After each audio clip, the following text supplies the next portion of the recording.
zákon je určite mravný. Taká malá búľka prejde. Skúste ho však niekedy pozorovať, ako sa vie kopčiť.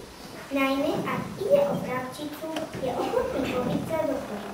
Neraz okolo jednej samičky obskakujú 2 až 3 vrabce. Točia sa so spustenými krídelkami a čviríkajú o 106.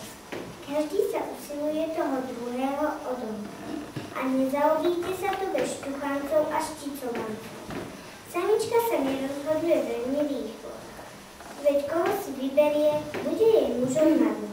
Spolu si postavia hniezdo, budú sa striedať pri sedení na vajíčkach a spolu budú krmiť vrabčiatka. Od jary do jesene 3-krát. Predstavte si, čo to dá práci vypiplať, za každý keď vládate 2 týždne od rána do večera nosiť do hlavných krílov muža. Iba za jediný deň priletia rodičia k hniezdu 350 grám.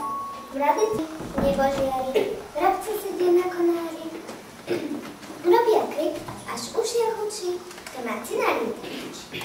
Pozor, synček, na mňa hneď, takto sa volám. Ani za svet, vrieska činčí. Zabijem sa do karičien. Nič sa neboj, rozpni krielka, veď to nie je výška veľká. Hlavu takto, nôžky tak. Juj, nie, ja nie som vták.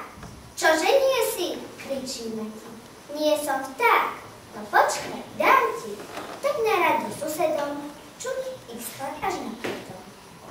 Lenže nad ma svoju vôľu, drgne synka, ten bác dolu.